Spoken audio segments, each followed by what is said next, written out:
Hey everybody, it's Scott Steen with winnersandwhiners.com coming to you from the Kyle Zakowski studio on the expansive first floor of the Winners and Whiners Sports and Entertainment Complex to bring you today's Deep-3.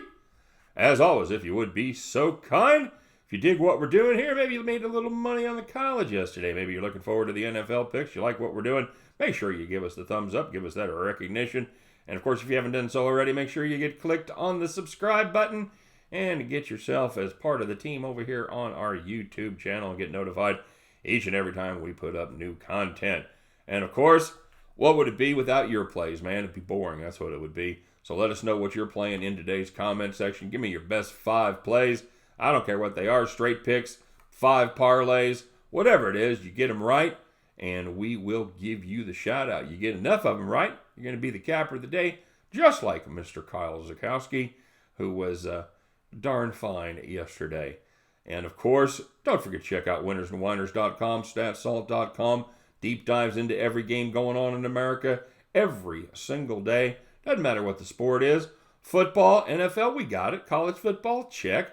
How about the NBA? Oh yeah. NHL, sure, you bet your slap shot. How about college basketball? That's coming up. You got anything on that? Oh yeah, we're going to be doing every game every single day. So it's a very valuable site. If you're like me, if you like to go back and forth between the sports, make sure you put Winners and Whiners in your favorite places and check it out. You won't be sorry. And of course, if you're in the great state of New Jersey or Iowa, you can check out our friends over there at pointsbet.com. Quite simply, the best place to make a bet anywhere in the world. All right. So let's take a quick look at how we did yesterday. We did have 6 plays. We're not going to go over. We're not going to bitch about every one of them. We hit Clemson. We missed a little bit on Wisconsin as they came up just short of that 31.5-point spread. Holy shit, that was quite a surprise there as the Illinois Fighting Illini indeed fought hard and took care of business. Appalachia State, they fought hard, also took care of business. Minnesota, I'm a believer, finally. Air Force, yes sir, absolutely. They just ran that terrible Hawaii defense into the ground. They got enough stops. That's exactly what I was thinking would happen. So, and then, we missed out on the San Diego State. San Jose State, man, had a hunch, made a little contrarian play with a San Diego State team that has done really well keeping teams from scoring. And we got close. They got to 44. We had a capped at 46. There was some 45 out there by game time, but it doesn't matter because it still didn't go over. So we go 4-2 on the shallow 6, and we go 2-1 on the premium side as we had LSU to take care of business. We also had the Temple SMU game over, and we had the Rice and the University of Texas at San Antonio under. That one was good for a half. It was not good for the full game as they decided to really pick up the pace there in the second half and beat us. So we go 2-1 there, 4-2, about 6-3 on the day for those 9 picks. 67%. I'll take it. Thank you very much. As far as our cappers of the day,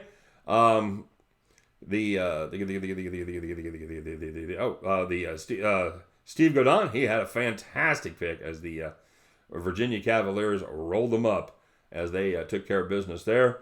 Super Cisco, he had the Temple Owls plus 8.5. And as we found out watching this game, SMU Mustangs, they're the real deal, man. And they can certainly throw the ball with the best of them as they just put the beat down on a pretty damn good Temple defense there. So Mustangs starting to gallop at the right time. So, it was kind of a glitch kind of a weird thing that we did have 2 cappers of the day picks. And they go 1-1 there. So the play for tomorrow, let's start off with our plays. We'll start off with our capper of the day pick, Kyle Zakowski. By the way, if you're not following this guy, if you're not watching his picks, you're missing out. I'm just telling you. His favorite play tomorrow is the Colts -1. He says this is a perfect spot here for the Colts. Houston is due for a letdown against a team that plays some good fucking defense. That's a quote, by the way. And a Colts team that pounds the ball and is coming off of a bye. Kyle says, hammer it, baby. Hammer it. So, there you go. Capper of the day, play of the day. COD, Colts -1. And as far as Migos, hey, who doesn't love Migos? Starting off with the Rams and the Falcons. Looking at the total of 54 here, kids. You know what? Two of the bottom 8 scoring defenses square off against each other in hot Atlanta. The Rams, well, they're going to be without 3 defensive backs that started their last game. That's kind of weird. Talib, gone. Peters, gone. John Johnson, safety, he gone too. Now they did bring in Jalen Ramsey. We'll see how he does with a short week of practice, and that's going to be a tough nut for this squad that's going to be facing Matty Ice.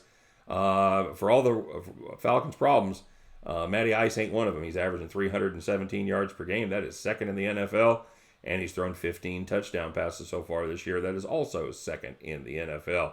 The Atlanta offensive line, well, they've been great. They've given up 14 sacks this season. They're going to have their hands full against Aaron Donald and company. On the other side, it's not a great Atlanta pass defense at all. Goff, he should be able to move the ball at will. This should be entertaining, unless you like defense. Give me the Rams Falcons over 54. I ain't afraid of that number. And speaking of I ain't afraid of that number, let's take a look at the Ravens Seahawks 48.5 over Rover. We're playing Square City today, baby. These two teams are normally known for their defense in past years, but they come into this one, both of them, in the bottom half of the league in points allowed and yards allowed. Our trip to the upside down continues with Baltimore, the number one offense in yards per game, and Seattle checking in at number 5. The Ravens, they do it by rushing the ball. They're number 2 in points per game at 30.7. Seattle's number 7 at 27.5. The Ravens, like I said, they lead the NFL in rushing by a large margin. And Seattle, well, they give up 4.7 yards per carry. That's good for just 25th in the league. Seahawks, they'll run the ball a little bit, but this is really the Russell Wilson MVP show so far this season. Completing 72.5% of his passes, 14 touchdowns, and 0 picks. The Seahawks, they average 26 points per game at home, while Baltimore has averaged 27 points per game on the road. That's not counting that 59-point game against Miami. If we threw that one in there, that would raise it up substantially. So we just kind of tossed that one out like the low score from the Russian judge in the Olympics. The Seattle run defense, they may have a little success against that Baltimore offense, but if that's the case, Lamar Jackson, he has a fine arm. He's thrown for 2 more yards per game than Russell Wilson actually has. That's kind of a weird little stat there. Both of these guys can wing it down the field. So give me the over 48.5 in this one. I think that's a low number.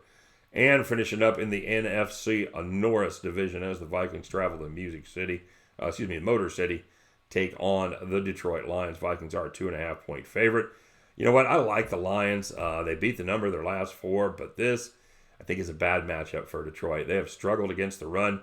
They've given up 5.4 yards per carry in their last 2 games, and that comes against Green Bay and Kansas City. And now they face a team that actually has a running back in Dalvin Cook. Only 5 teams run the ball more than Minnesota, and that's not going to change here as they continue to try and take the pressure off of Cousins. It's worked out well here the last couple of weeks as he has averaged 302 yards per game and completed 78.6% of his throws. Again, this is another one. Should be entertaining, but I just don't think the Lions are going to be able to get enough critical stops against the Vikings team. That has been psycho this year, but they've been playing pretty good lately. Skull, baby. Give me them Vikings minus the 2.5. And give me the Ravens Seahawks over 48.5. And we're going to start it off with the Rams Falcons over 54. And at the end of those 3 games, you guys can join me. We will pick up our winning tickets and we will head back to the window. All right, everybody, take a quick look at our premium action here. That is our updated record. We pulled even. We are now 18-18 for the month. As far as football picks go, we are 49-35-1. That is 58.3%. So, you want to get in on the fun? You want to get yourself some more great picks? Please follow that link over there. Get signed up for my premium picks. Love to have you on the team. All right. So, let's see how you guys did today. I'm going to tell you right now, there's a lot of 2 and 3s out there. There really was. A lot of it wasn't the best day for the squad. It wasn't awful, but King Ham says he's fading me on that Air Force pick, brother. Said don't trust him to be able to stop the Warriors. High flying pass offense. Definitely taking the +3 on Hawaii. Man, come on now, King. Come on, King. You forgot about the other part of that equation, about how bad Hawaii is on defense. Come on, brother. You know they can't stop the run. Kiss the degenerate. He's giving me a little bit of a hard time for being the cooler on the Yankees. He said, you took the Yankees? Damn you! I told you, dude. I had the Yankees at plus 450, and I've got the I've got the Nats. I've still got a live ticket on them at plus 140. So we'll see what happens. Both of those prices, of course, that you get a better price on the Nats, I think now. Max Luminous is going fairly big on 2 second-half plays. 2 plays that I didn't love, that I didn't hate, by the way, in that rainy game down there in Athens. He took Kentucky plus 9.5 in a game that was tied 0-0 at halftime. And he took under 20.5. A little bit of a bad beat there as Georgia put up 21 in the second half. So Max didn't hate those plays at all, brother. He did add Clemson, Kent State, and App State. Hey, there's 3-0. So with the 2 second-half picks, Max goes 3-2 on the day, plus 80. Nice job, Max. And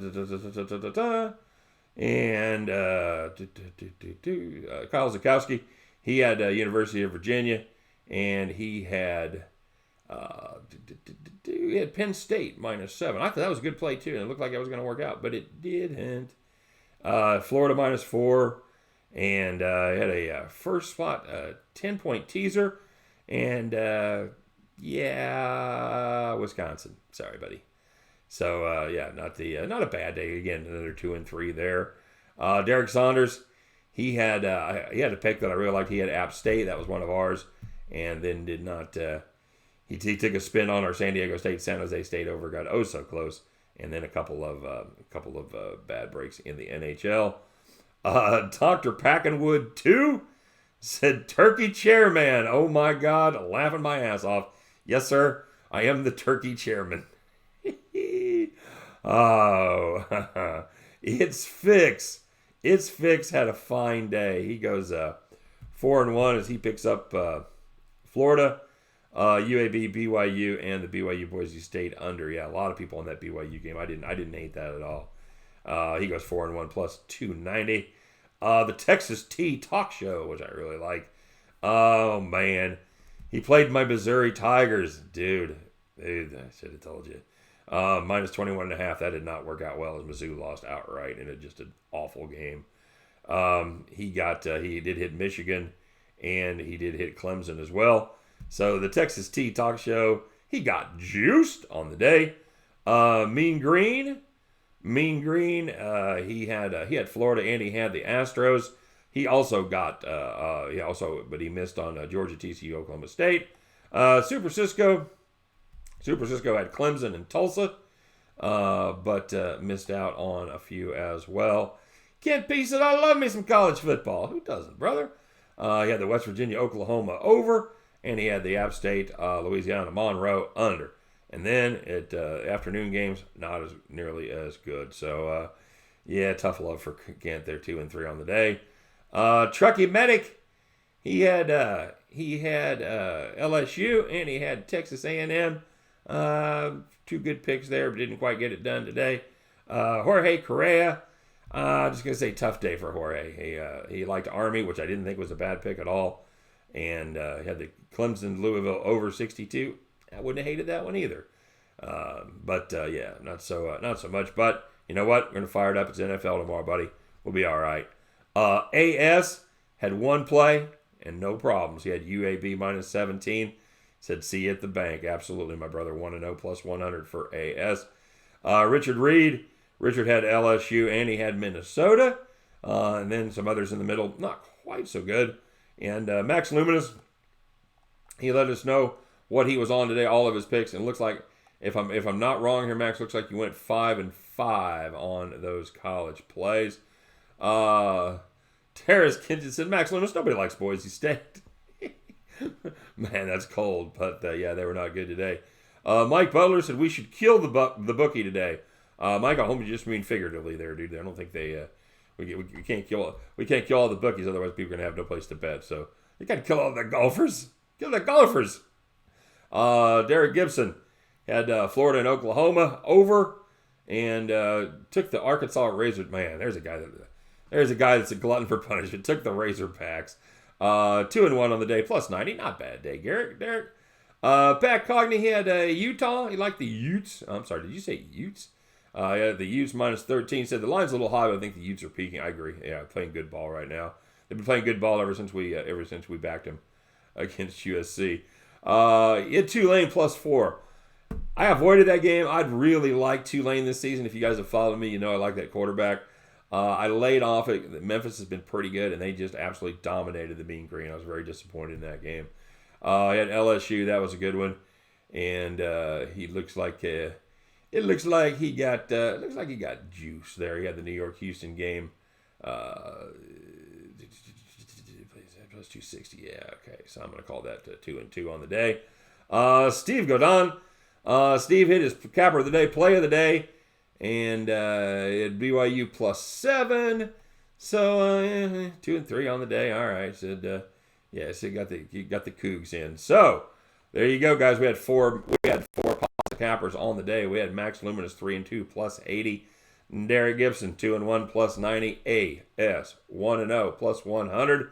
And our capper of the day. We've seen him at the top before. We're going to see him at the top again. It is the one, the only. It's Fix, everybody. 4-1 plus 290. It's Fix, my friend. You are our capper of the day. Congratulations.